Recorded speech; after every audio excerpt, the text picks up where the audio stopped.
Hey everyone, welcome to my channel study with ease. आज के video में हम लोग एरिथमेटिक प्रोग्रेशन को आगे कंटिन्यू करेंगे। आज के वीडियो का जो टॉपिक है वो है सम ऑफ एन एपी। ये क्लास 10th मैथ्स का लास्ट टॉपिक है, सम ऑफ एन एपी। तो इसमें कुछ फॉर्मूलाज है जो आपको याद करने हैं और आपको याद करने का ज़रूरत भी नहीं है क्योंकि ये बहुत ही ज़्यादा इजी है। मैं आपको कुछ बताऊंगी जिससे आपको तुरंत याद हो जाएगा और इससे रिलेटेड कुछ क्वेश्चंस बताऊंगी। So let's start. इससे पहले वाले वीडियो में मैंने एक स्टोरी बताया था गॉस का, जिन्होंने एपी का इन्वेंशन किया। तो उसमें क्या था कि एक स्टोरी था जो आप पहले वीडियो में जाकर देख सकते हो। वो स्टोरी क्या था, उससे उन्होंने ये वाला जो फर्स्ट फॉर्मूला है वो निकाला था, SN is equals to n/2 a+l। ठीक है, तो ये जो सेकंड फॉर्मूला है ये भी हम लोग फर्स्ट फॉर्मूला का यूज करके ही निकाल सकते हैं। तो देखो, अगर मान लो आपका एपी है, उसमें अगर लास्ट टर्म नहीं दिया हुआ है तब आप ये वाला फॉर्मूला यूज करेंगे सम निकालने में। तो देखते हैं।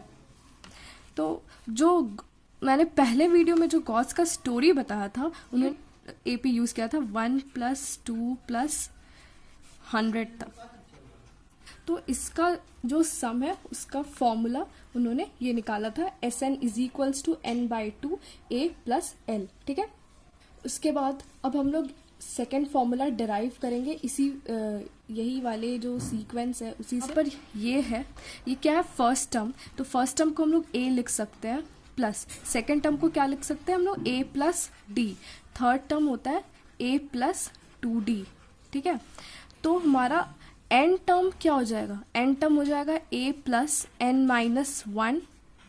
ठीक है, देखो यहाँ पे फर्स्ट टर्म a है, सेकंड टर्म a+d है और जो थर्ड टर्म है, थर्ड टर्म में 2d है, फोर्थ टर्म में 3d होगा। इसलिए nth टर्म जो है उसमें क्या होता है, n-1। तो इससे पहले भी हमने देखा है कि Tn is equals to a+n-1d होता है। ठीक है, तो लास्ट टर्म हमारा ये आ गया।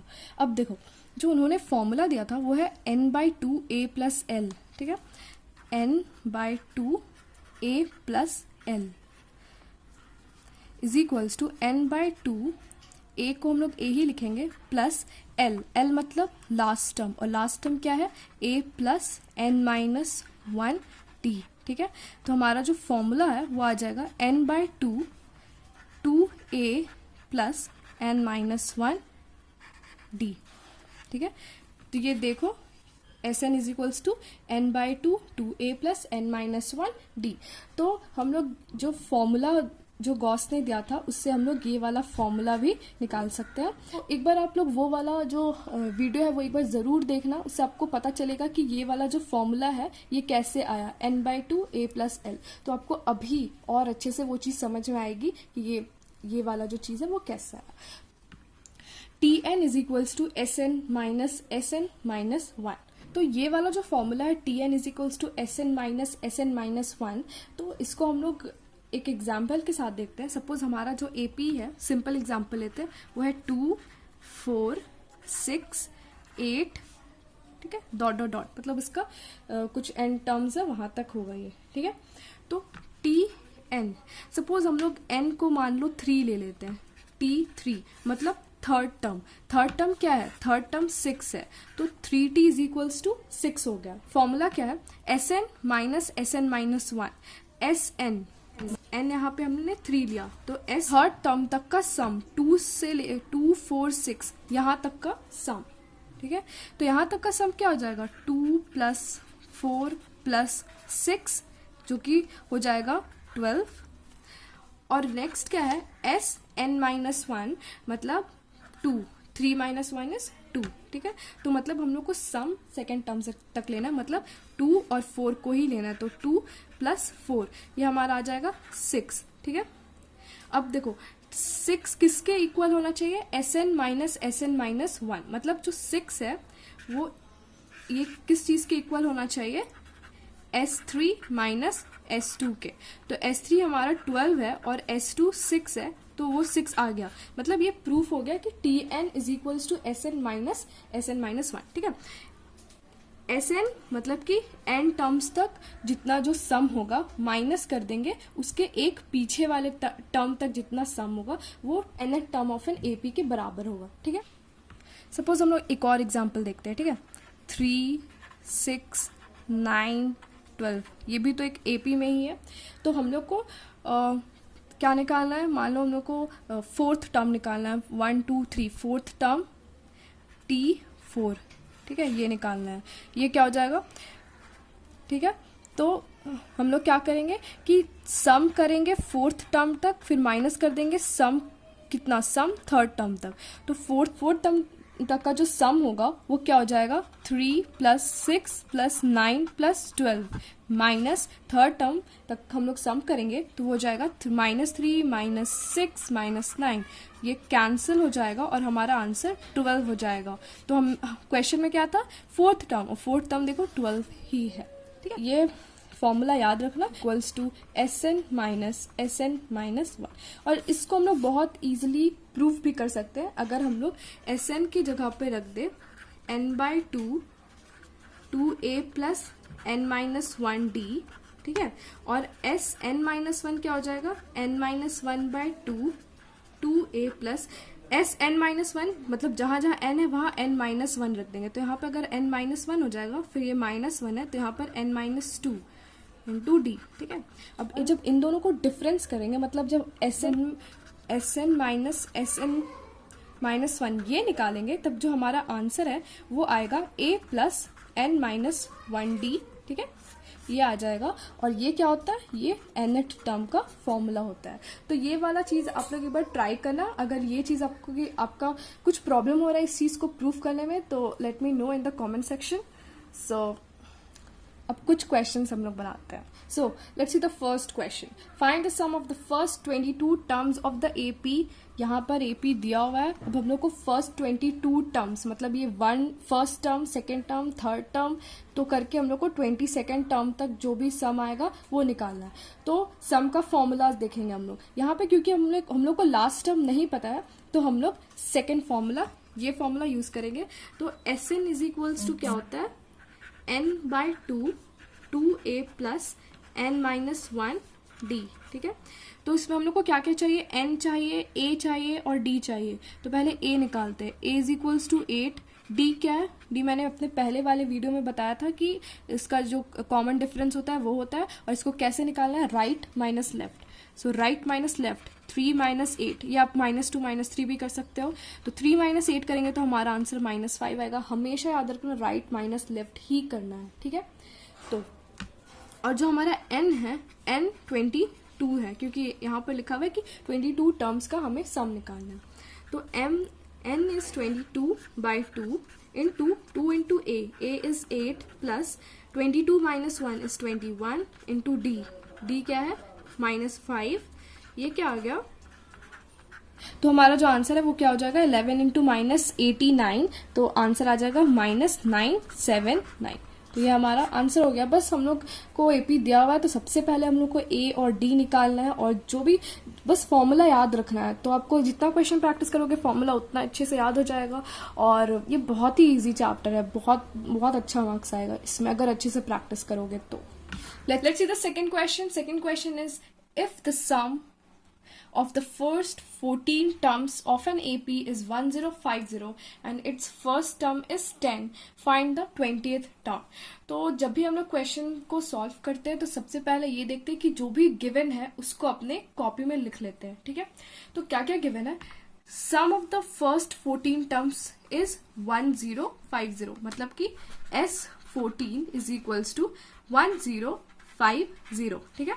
देन फर्स्ट टर्म इज 10, मतलब a क्या है, 10 है, और हम लोग को क्या निकालना है, 20th टर्म निकालना है, मतलब उसका सम नहीं निकालना, हम लोग को T20 निकालना है, ठीक है। T20 = what, तो Tn का फॉर्मूला होता है ना, a + n-1d, ठीक है। इस क्वेश्चन में हम लोग को T20 निकालना है, और a दिया हुआ है 10 प्लस हम लोग लिखेंगे 20 - 1 विच इज 19 into d। मतलब कि इस क्वेश्चन में हम लोग को क्या चाहिए, d चाहिए, और वो हम लोग को कौन देगा, जो भी क्वेश्चन में गिवन है हम लोग वहीं से फाइंड करते हैं। क्वेश्चन में गिवन है S14 = 1050, मतलब वहीं से हम लोग को d मिलने वाला है। Let's see. सो Sn का फॉर्मूला लगाएंगे, क्योंकि यहाँ पे लास्ट टर्म नहीं दिया हुआ है तो हम लोग ये वाला फॉर्मूला यूज करेंगे। Sn = n/2 2a + n-1 into d, okay. S14 का वैल्यू दिया हुआ है 1050 और n मतलब नंबर ऑफ टर्म्स, तो वो क्वेश्चन में दी हुई है कि वो 14 है, 14/2, फिर 2 इंटू a की जगह हम लोग 10 रखेंगे प्लस n की जगह 14 एंड 14 माइनस 1 इज 13 और d हम लोग को फाइंड करना है। तो ये एक इक्वेशन हो गया जहां पर हम लोग d बहुत इजीली फाइंड कर सकते हैं। हमारा d 10 आ गया। अब इस इक्वेशन में बैठाएंगे तो t20 हो जाएगा 10 plus 19 into 10 which is equals to 10 plus 119 और हमारा आंसर हो जाएगा 200। Now let's see another question, third one. How many terms of the AP, यहाँ पर AP दिया हुआ है, must be taken so that their sum is 78। मतलब कि यहाँ पे सम दिया हुआ है, ठीक है, सम दिया हुआ है, मतलब SN इज इक्वल्स टू 78 दिया हुआ है और हम लोग को यहाँ पे फाइंड क्या करना है, हाउ मेनी टर्म्स, मतलब कि n फाइंड करना है। n इसमें हम लोग को n निकालना है क्योंकि क्वेश्चन में पूछा how many terms of the AP, मतलब we have to find n, ठीक है। तो इस क्वेश्चन का क्या मतलब है कि ये जो AP दिया हुआ है, कौन से टर्म में हमारा जो सम है वो 78 के इक्वल आएगा। तो हम लोग फिर से यही वाला फॉर्मूला लगाएंगे और क्योंकि यहाँ पे L नहीं दिया हुआ, मतलब कि लास्ट टर्म नहीं दिया हुआ है, ठीक है।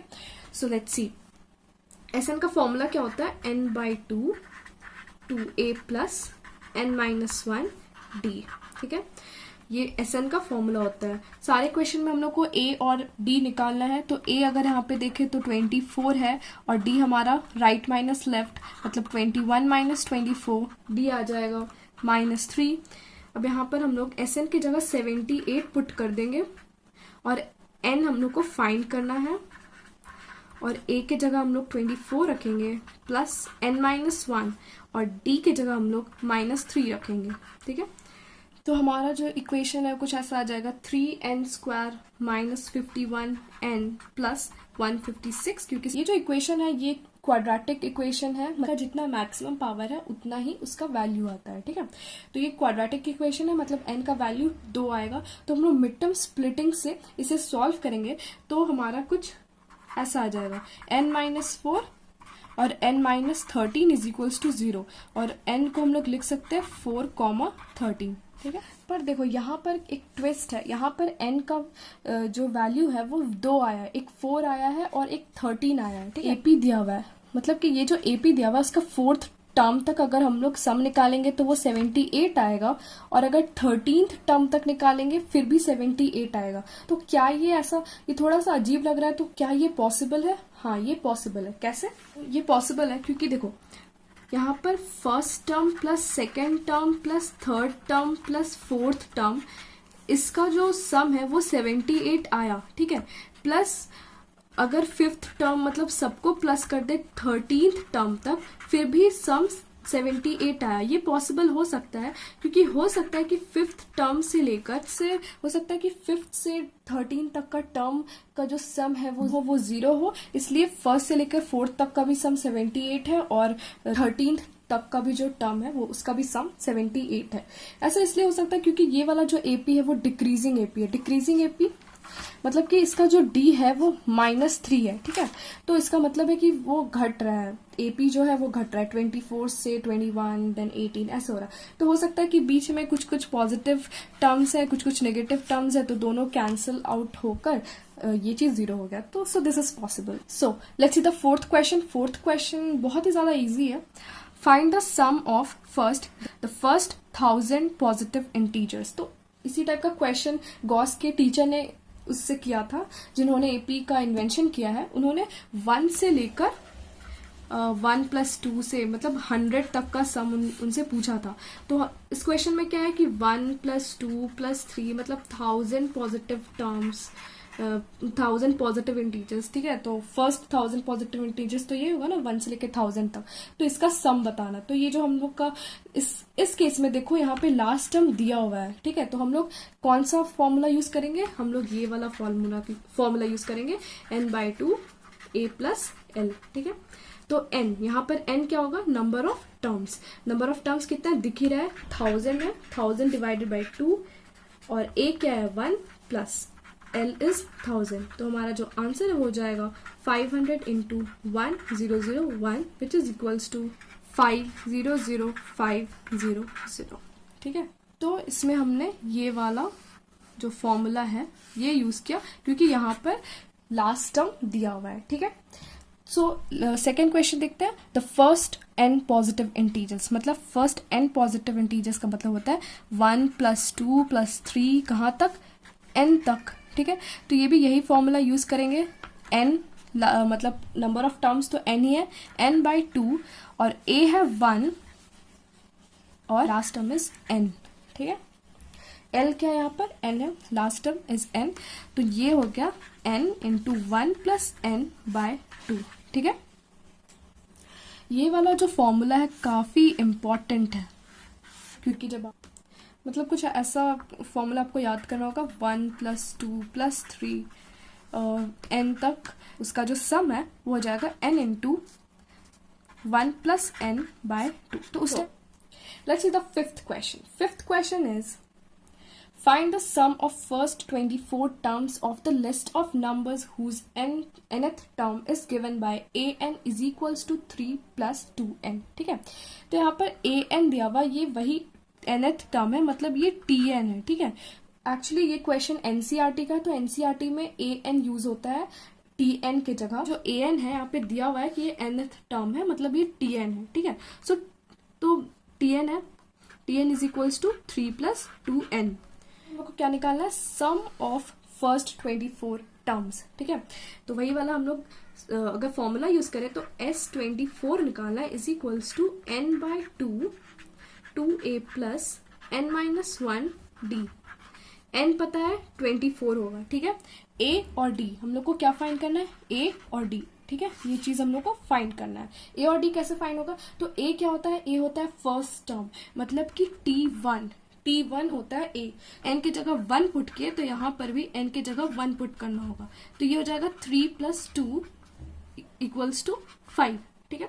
तो a हमारा 5 आ गया, तो यहाँ पे हम लोग पुट कर लेते हैं n की जगह 24 / 2 2 × 5 + 24 - 1 is 23।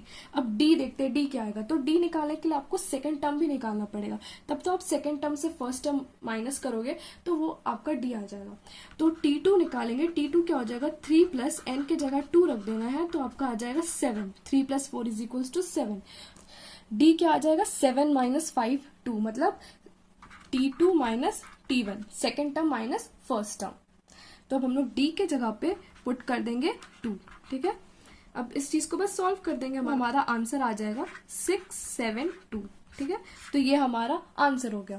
Okay. So let's see the last question. Last question थोड़ा वर्ड प्रॉब्लम के जैसा है। तो पहले क्या होता था कि पहले वाले क्लासेस में होता था ना कि वर्ड प्रॉब्लम है, थोड़ा टफ टाइप का लगेगा, बट अगर ऐसे ऐसे चैप्टर्स में वर्ड प्रॉब्लम्स आते हैं तो वो अच्छी बात है क्योंकि वो बहुत ही ज्यादा इजी होते हैं। ठीक है। सो लेट्स सी।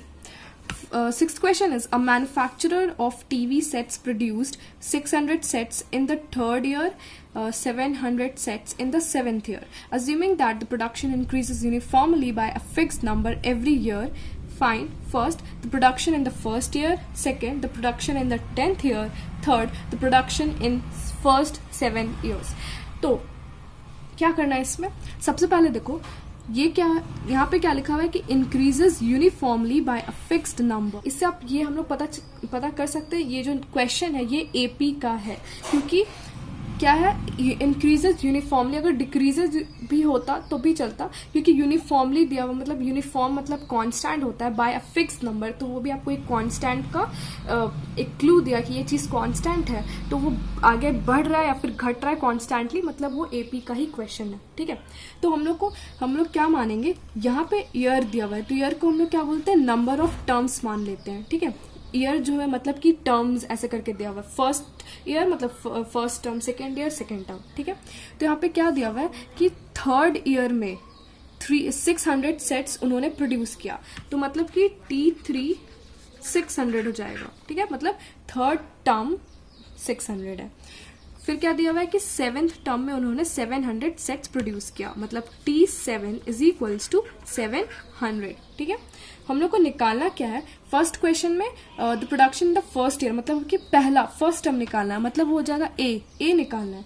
सेकेंड में क्या है, the production in the 10th year, मतलब हम लोग को T10 निकालना है। थर्ड में the the total production in first 7 years, मतलब कि 1 + 2 + 3, मतलब कितना 7 years तक उसका कितना प्रोडक्शन हुआ, ठीक है, उन्होंने कितना सेट्स प्रोड्यूस किया। तो 1 + 2 + 3 ऐसे फर्स्ट ईयर में जितना किया, सेकेंड ईयर में सबको प्लस करते जाएंगे, 7 years तक प्लस करना है। मतलब कि थर्ड क्वेश्चन में हम लोग को S7 निकालना है, ठीक है। फर्स्ट में A निकालना है, सेकंड में T10 निकालना है, थर्ड में हम लोग को S7 निकालना है, और हमारा जो गिवन है वो ये चीज दिया हुआ है, ठीक है। तो फाइंड करते हैं आगे। T3 = 600, मतलब कि 600 = A + 3 दिया हुआ है, 3 - 1 D, ठीक है। ये क्या हो जाएगा, 600 = A + 2D। फिर क्या दिया हुआ, 700 = A + n, यहाँ पे 7 है, मतलब 7 - 1 D। इसको हम लोग लिख सकते हैं 700 = A + 6D। इसको सॉल्व कर लेंगे, क्या हो जाएगा, -100 = -4D, minus cancel, D = 100/4 which is equals to 25। पहला है क्वेश्चन, हमें A निकालना है, ठीक है।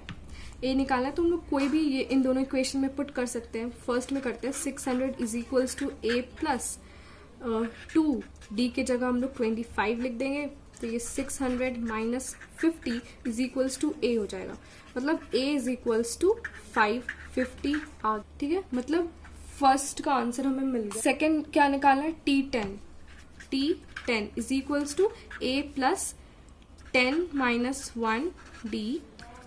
A है 550 + 9 × D is 25, ये हमारा आ जाएगा 775। तो ये हो गया सेकेंड का आंसर। अब थर्ड देखते हैं। थर्ड क्या है, हमें S7 निकालना है। S7 = n/2, मतलब 7/2, 2 × A।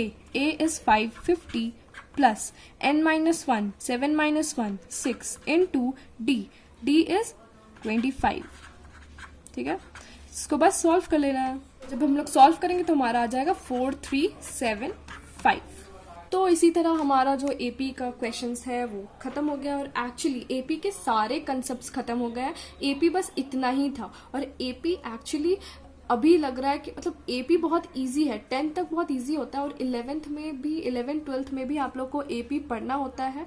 एपी, जीपी, एचपी और भी बाकी आप अगर कोई कॉम्पिटिटिव एग्जाम्स, इंजीनियरिंग एग्जाम्स का तैयारी कर रहे हो तो उसमें एपी बहुत ही ज़्यादा इंपॉर्टेंट है। और अगर आपका बेसिक क्लियर है तो ट्रस्ट मी, वो वाले जितने भी क्वेश्चन आपके बन जाएंगे, ठीक है।